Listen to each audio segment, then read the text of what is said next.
ফেসবুকে এতদিন এই ছবিগুলো দেখে আফসোস করতাম কিভাবে এই ছবিগুলো তারা তৈরি করে। আজকের এই ভিডিওতে আমি দেখাবো কিভাবে খুব সহজেই আপনি এরকম সুন্দর সুন্দর ছবি আপনি তৈরি করতে পারবেন। তা চলুন কথা না বাড়িয়ে মূল ভিডিওটা শুরু করে দিই। এরকম স্টাইলিশ ছবি তৈরি করার জন্য আমি চলে গেলাম প্লে স্টোরে। এরপর নিচেই দেখুন সার্চ নামে একটা অপশান আছে, সার্চের পরে টাচ করে আমি সরাসরি উপরে দেখুন সার্চ অ্যাপ, এরপরে টাচ করে আমি সরাসরি সার্চ করে দিব গো প্রম্পট, GOPROMPT, গো প্রম্পট। এটা আমি স্ক্রিনে দিয়ে দিচ্ছি, সার্চ করে দিবেন। তো সার্চ করে দেওয়ার পর দেখুন এরকম এই লোগোটা ভালো করে খেয়াল করে দেখুন, জাস্ট এরকম একটা লোগো থাকবে। কিন্তু এই লোগোটা দেখে জাস্ট আপনারা এই সফটওয়্যারটা ইনস্টল করবেন। তো আমার ইনস্টল করা আছে, এই জন্য আমি সরাসরি এখানে ওপেন করে দিব। তো দেখুন জেনারেট হচ্ছে। এরপর জাস্ট যদি অ্যালাউ চাই তাহলে আপনারা অ্যালাউ করে দিবেন। এরপর দেখুন এখানে বিভিন্ন স্টাইলের ছবি কিন্তু এখানে শো করতেছে। তো এখানে দেখুন লাভ আছে, ট্রেন্ডিং আছে, গার্ল আছে, কাপল পিক তৈরি করতে পারবেন। তো ধরেন আমি লাভের উপরে টাচ করলাম, তো এখানে দেখুন লাভের সমস্ত পিক কিন্তু এখানে শো করতেছে। তো আমি ব্যাকে টাচ করে বর্তমানে 2026 সালে যে বিষয়টা ট্রেন্ডিংয়ে আছে সেই ট্রেন্ডিং বিষয়ে আমি ছবিটা তৈরি করব। এই জন্য ট্রেন্ডিংয়ের উপরে টাচ করব, যে ছবিগুলো বর্তমানে একটু বেশি ভাইরাল। তো এখান থেকে আপনার পছন্দ মতো যে কোনো একটা স্টাইল আপনাকে কিন্তু পছন্দ করে নিতে হবে। এখানে আসার পর আপনার পছন্দ মতো যে কোনো একটা স্টাইল আপনি এখান থেকে পছন্দ করে নেবেন। পছন্দ করার পর যে স্টাইলটা আপনার পছন্দ হয় সেই স্টাইলের উপরে টাচ করবেন। আমরা এই স্টাইলের উপরে টাচ করলাম। এবার এখানে দেখুন জেনারেট প্রমোট, তো জেনারেট প্রমোটের উপরে টাচ করব। এবার কিন্তু তারা আমাকে এই ছবিটার একটা প্রম্পট তৈরি করে দেবে।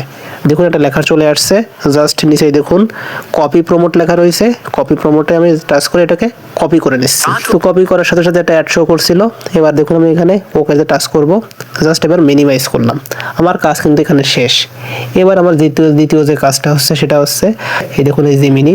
এটা আপনারা প্লে স্টোরে গিয়ে জাস্ট ফ্রিতে এটাকে ইনস্টল করে নেবেন, কোনো টাকা পয়সা লাগবে না, জাস্ট ফ্রিতে এটা ইনস্টল করতে পারবেন। তো আমি জিমিনির পরে টাচ করলাম। এরপর কর্নারে দেখুন একটা লোগো শো করতেছে। এখান থেকে আপনার একটা ইমেল অ্যাকাউন্ট দিয়ে এই জিমিনি সফটওয়্যারটাকে আপনারা সাইন ইন করে নেবেন, অর্থাৎ লগ ইন করে নেবেন। তো আমার লগ ইন করা আছে। তো এরপর এখানে দেখুন ক্রিয়েট ইমেজ নামে একটা অপশন রয়েছে, এই ক্রিয়েট ইমেজের উপরে টাচ করব। নিচেই দেখুন প্লাস আইকন রয়েছে, এই প্লাস আইকনের উপরে টাচ করব। এরপর দেখুন গ্যালারি, তো গ্যালারি থেকে আমি যে কোনো একটা ছবি সিলেক্ট করে নেব আমার। তো এখান থেকে আমার পছন্দ মতো একটা আমি ছবি দিয়ে দিচ্ছি আমার। দেখুন এই ছবিটার উপরে টাচ করলাম, নিচে ডানের উপরে টাচ করব। তো আমার ছবিটা কিন্তু এখানে দেখুন সিলেক্ট হয়ে যাবে। তো ছবিটার নিচেই দেখুন ডেসক্রাইব ইউর ইমেজ, তখন হচ্ছে ডেসক্রাইব ইউর ইমেজের উপরে আমি টাচ করলাম। যে প্রম্পটটা কিছুক্ষণ আগে আমি কপি করছি এটা এখানে পেস্ট করে দিতে হবে। তো এখানে টাচ করে ধরে রাখলাম। এরপর এখানে পেস্টে টাচ করলাম, সেই প্রম্পটটা কিন্তু চলে আসছে। এবার আমি দেখুন তীর চিহ্নতে দেখাচ্ছি, এখানে টাচ করে দিব। এবার কিছুক্ষণের মধ্যে কিন্তু আমাকে তারা একটা এই স্টাইলের ছবিটা কিন্তু তৈরি করে দিবে। জাস্ট কিছুক্ষণ আমি ওয়েট করি। ও মাই গড, তারা দেখুন আমাকে সেই স্টাইল অনুসারে কিন্তু একটা ছবি তৈরি করে দিছে, পুরো আমার ফেসটা ঠিক রেখে। এবং এই ছবিটার পর আমি টাচ করলাম।